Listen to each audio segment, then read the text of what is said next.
शेती माझी प्रयोगशाळा या यूट्यूब चॅनलमध्ये मी आपलं स्वागत करतो. या चॅनलवर आपण नवीन असाल तर या चॅनलला सबस्क्राईब करा. या चॅनलचे नवनवीन व्हिडिओ पाहण्यासाठी बेल आयकॉन नक्की दाबा. आपणास व्हिडिओ आवडल्यास लाईक आणि शेअर अवश्य करा. नमस्कार, मी डॉक्टर मच्छिंद्र बांगर महाराष्ट्रातील आणि देशातील हवामान परिस्थिती संदर्भात ताजा अंदाज देणारे.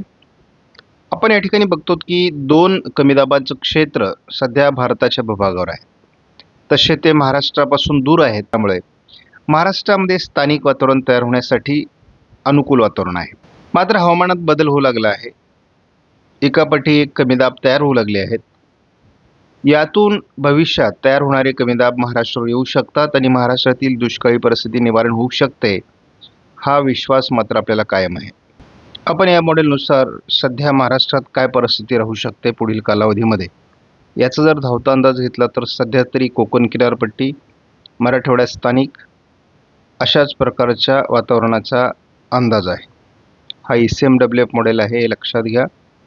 पावसाचं वातावरण किंवा वादळी प्रणाली ही अजून तरी ओरिसा, झारखंड, छत्तीसगड, मध्य प्रदेश अशीच जाते. तिचा शेवट गुजरात, राजस्थानच्या काही भागावर होतोय. परंतु ही महाराष्ट्राकडे जशी टर्न व्हायला लागेल तसं आपल्याला परिस्थिती बदलताना दिसणार आहे. सध्या विदर्भामध्ये पाऊस सातत्य ठेवून राहील, त्यामुळे विदर्भातील दुष्काळी परिस्थितीला लवकरच परिवर्तनामध्ये आपल्याला बघायला मिळू शकतं असं दिसतंय.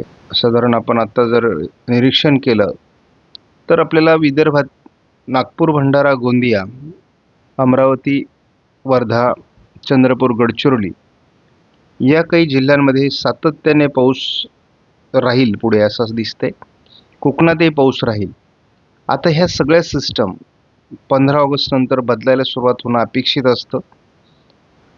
नाही झालं तर आणखी थोडे पुढे दिवस जातील, परंतु भविष्यातल्या वादळी प्रणाल्या ह्या महाराष्ट्रावर येणारच आहेत आणि त्यामुळे महाराष्ट्रातील परिस्थिती बदलणारच आहे.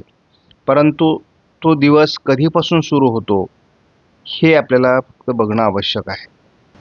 आपण GFSचा जर अंदाज या मॉडेलनुसार बघितलं तर विदर्भामध्ये अजून पावसाची शक्यता कायम आहे.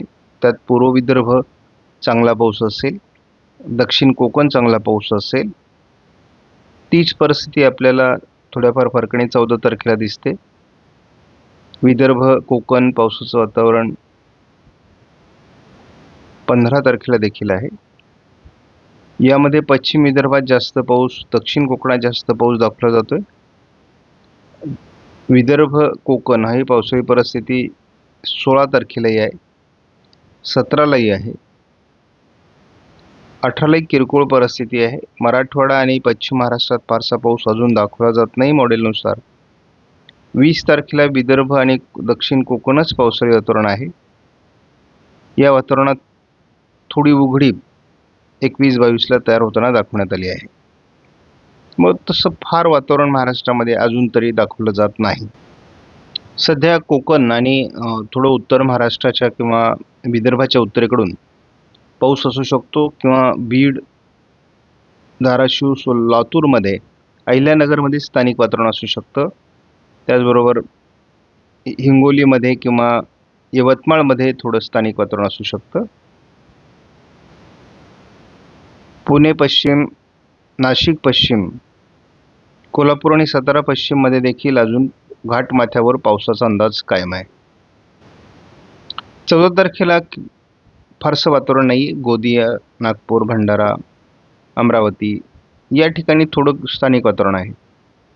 त्याबरोबर थोडं यवतमाळ, नांदेडमध्ये थोडं वातावरण आहे.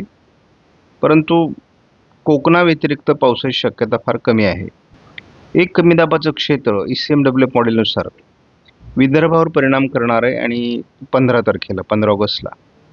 तर 15 ऑगस्टच्या दरम्यान अमरावती, नागपूर, भंडारा, गोंदिया, वर्धा, यवतमाळचा काही भाग, चंद्रपूर, गडचिरोलीमध्ये मुसळधार ते अतिमुसळधार पावसाचा अंदाज कायम आहे. त्याचा परिणाम थोडा घाटमाथ्यावर आणि कोकणातील पावसावर देखील होईल. स्थानिक वातावरण महाराष्ट्रात ठिकठिकाणी पडत राहील. 15 तारखेपासून पुढे जो येणारा कमी दाब आहे तो आजच्या अंदाजानुसार ECMWF मॉडेलने महाराष्ट्रात सरकेल असा अंदाज दिला आहे आणि त्यामुळे जे दुष्काळी जिल्हे आहेत त्या ठिकाणी याचा परिणाम होऊ शकतो. त्यामध्ये आता जळगावचा समावेश आला आहे. बुलढाणा, अकोला, अमरावती, नागपूर, भंडारा, गोंदिया, वर्धा, यवतमाळ, चंद्रपूर, गडचिरोली, वाशिम, हिंगोली, नांदेड, परभणी या जिल्ह्यापर्यंत 16 तारखेला प्रभाव दाखवलेला आहे. म्हणजे वातावरण बदलतंय. पुन्हा एकदा आपल्याला जो अगदी सुरुवातीला म्हणजे 8-10 दिवसापूर्वी ज्या पद्धतीचं वातावरण दाखवलं जात होतं त्या पद्धतीचं वातावरण बनण्याची शक्यता आहे. कोकणातही पाऊस राहण्याची शक्यता आहे. 17 तारखेला महाराष्ट्रावर एक कमी दाब येण्याची शक्यता आहे. आणि ज्या पद्धतीचं डीप डिप्रेशन यापूर्वी महाराष्ट्राहून गेलं त्यांनी संपूर्ण महाराष्ट्रातलं चित्र बदललं. त्याच पद्धतीने हवामान बदलतंय आणि महाराष्ट्रात पुन्हा एकदा चांगल्या मोठ्या पावसाची वातावरण तयार होत आहे. त्यामुळे कोकणातही पाऊस वाढणार आहे. उत्तर महाराष्ट्र आणि विदर्भ, मराठवाड्याचा उत्तरेकडील भाग या ठिकाणी देखील म्हणजे यामध्ये छत्रपती संभाजीनगर, जालना, वाशिम, हिंगोली, बुलढाणा, जळगाव, नंदुरबार, धुळे, नाशिक या सर्व भागात पाऊस जोरदार राहणार आहे. अमरावती, नागपूर, भंडारा, गोंदिया, चंद्रपूर, गडचिरोली, वर्धा, यवतमाळ, अगदी नांदेड, परभणीपर्यंत, वाशिम, हिंगोलीपर्यंत जोरदार पाऊस राहणार आहे 17 तारखेला. त्यामुळे वातावरण पुन्हा एकदा पॉझिटिव्ह झालेलं आहे. 18 तारखेला देखील या सिस्टमचा परिणाम महाराष्ट्रावर राहण्याची शक्यता आहे. त्यामुळे उत्तर महाराष्ट्रातील दुष्काळ संपेल, विदर्भातील दुष्काळ संपेल. कोकणामध्ये जी काही पावसाची घट आहे ती देखील भरून निघण्याची शक्यता आहे.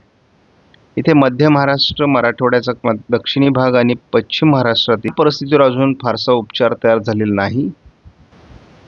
19 तारखेला मात्र संपूर्ण महाराष्ट्रात स्थानिक वातावरण वाढणार आहे.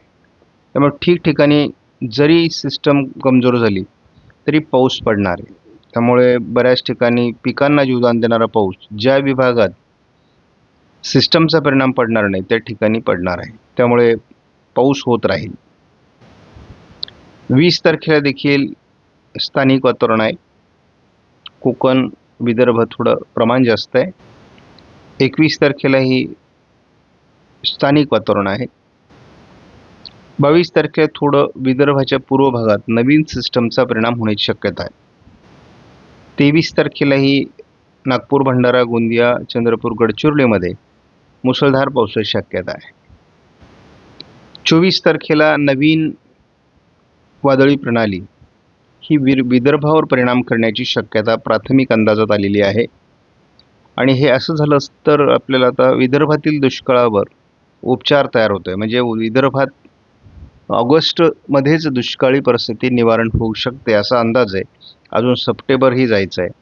त्यामुळे होऊ शकतं की जर या पद्धतीने कमी दाब महाराष्ट्र आले तर यदा कदाचित ऑगस्टचाही वातावरण बदलेल आणि सप्टेंबरचे वातावरण बदलण्याची शक्यता आहे. कारण एकदा कमी दाब महाराष्ट्रावर येऊ लागले की महाराष्ट्रात सरासरीपेक्षा जास्त पाऊस देखील नोंदला जाऊ शकतो. दुसरी सिस्टम देखील महाराष्ट्राच्या दिशेने सरकण्याची शक्यता आहे. त्यामुळे विदर्भातील काही जिल्ह्यात अतिवृष्टी होऊ शकते. पूर्व विदर्भातील सर्व जिल्हे आहेत किंवा संपूर्ण विदर्भाचा परिणाम या ठिकाणी आहे. कंटिन्यू सातत्याने 3 दिवस आपल्याला या ठिकाणी 24, 25, 26 हे विदर्भावर आहे. त्यामुळे विदर्भात अतिवृष्टीची शक्यता निर्माण होते. जवळपास 27 तारखेपर्यंत हा विदर्भातील बऱ्याच जिल्ह्यांवर परिणाम करणारा कमी दाब ठरू शकतो. कोकणात आणि उत्तर महाराष्ट्रात स्थानिक वातावरणाची शक्यता आहे. आत्तापर्यंत अजून मराठवाड्याचा आणि खास करून पश्चिम महाराष्ट्राचा, मध्य महाराष्ट्राचा दुष्काळ घालवण्याची क्षमता असलेलं वातावरण अजून तयार होण्याचे संकेत नाहीत. या विभागाला अजून तेवढा खात्रीलायक कुठल्याही हवामान प्रणालीचा परिणाम दाखवलेला नाही. एकत्रित अंदाजामध्ये विदर्भात अतिवृष्टीचे संकेत आहेत. उत्तर महाराष्ट्रात पुन्हा एकदा मुसळधार पावसाची शक्यता आहे. कोकणातही पाऊस होत राहणार आहे. कमी पावसाचा जो विभाग राहतोय तो या ठिकाणी दाखवला जातोय आणि त्यामुळे या विभागावर जोपर्यंत कृपा होत नाही तोपर्यंत आपल्याला वाट बघावी लागणार आहे. आणि आहे सप्टेंबर अख्खा आहे, उरलेला ऑगस्ट आहे. या ठिकाणची परिस्थिती बदलेल, परंतु या ठिकाणी बहुतांश भागात खरीपाचं पीक ही केवळ शेवटच्या घटका मोजते. त्यामुळे या ठिकाणी स्थानिक वातावरणाच्या पावसावरच संपूर्ण भाग राहणार आहे. कारण या ठिकाणी अहिल्यानगरचा पूर्व भाग असेल, पुण्याचा पूर्व भाग असेल किंवा साताऱ्याचा पूर्व भाग आहे, कोल्हापूरमधले काही तालुके आहेत, सांगलीतले आमचे काही पूर्व भागातले तालुके आहेत, बीड आहे, धाराशिव आहे, लातूर आहे, सोलापूर आहे, अजून काही भाग नांदेडचा आहे, परभणीचा आहे, छत्रपती संभाजीनगरचा दक्षिणी पट्टा आहे किंवा जालन्याचा काही भाग आहे, वाशिमचा काही भाग आहे. या ठिकाणी आणि मोठ्या पावसाची गरज या ठिकाणी आहे. प्राथमिक जो सारांश आहे या व्हिडिओचा तो जर थोडक्यात सांगायचं झालं तर आज स्थानिक वातावरणाची शक्यता आहे. घाटमाथ्यावर पाऊस राहील. सोलापूर, बीड, परभणी, लातूरच्या काही भागात किंवा अगदी वाशिमच्या काही भागात, यवतमाळ, अगदी अमरावतीच्या उत्तरेला थोडं पावसाळी वातावरण आज या मॉडेलने दाखवलं आहे. स्थानिक वातावरणास उद्या जळगाव जिल्ह्यामध्ये स्थानिक वातावरण आहे. नागपूर, भंडारा, गोंदिया, चंद्रपूरमध्ये थोडंफार वातावरण आहे. नागपूर, भंडारा, गोंदियामध्ये थोडं सोलापूरच्या काही भागात आज उद्या किरकोळ पावसाची शक्यता निर्माण होऊ शकते. 15 तारखेला मात्र विदर्भामध्ये कमी दाबाचा परिणाम होऊन मुसळधार पावसाची शक्यता आहे. यामध्ये नागपूर, भंडारा, गोंदिया, चंद्रपूर, गडचिरोलीच्या काही भागात किंवा वर्धा, यवतमाळच्या काही भागात सुद्धा परिणाम होऊ शकतो, अगदी अमरावतीपर्यंत. त्यामुळे वातावरण बदलण्याची शक्यता विदर्भासाठी चांगले संकेत आहेत. दरम्यानच्या काळात सोलापूर, लातूर, धाराशिव, बीड, परभणी, नांदेड या भागातही गरजेपुरता पाऊस होऊ शकतो असा अंदाज आहे. आपल्याला या वातावरणाचा एक चांगला परिणाम उत्तर महाराष्ट्रापर्यंत होताना दिसतोय. उत्तर महाराष्ट्रातले शेतकरी पाऊस मागत होते, ते आता पुढे कंटाळू शकतात पावसाला. महाराष्ट्रात फार चांगलं पावसाळी वातावरण 16 तारखेपासून पुन्हा एकदा दाखवायला सुरुवात केली. मध्यंतरी या ठिकाणी पावसाचा खंड दाखवण्यात आला होता, मात्र पावसाच्या खंडाचं शक्यता आता फार कमी झालेली आहे.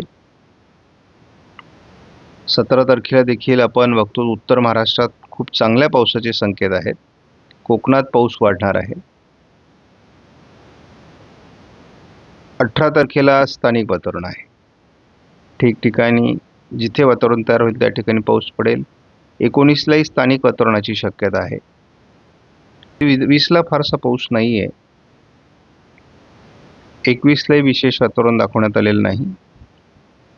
22लाही तसं वातावरण नाही, परंतु 22ला पुन्हा एक नवीन सिस्टम ही नागपूर, भंडारा, गोंदिया, गडचिरोलीमध्ये परिणाम करण्याची शक्यता आहे. म्हणजे परिणाम हा विदर्भातच आहे.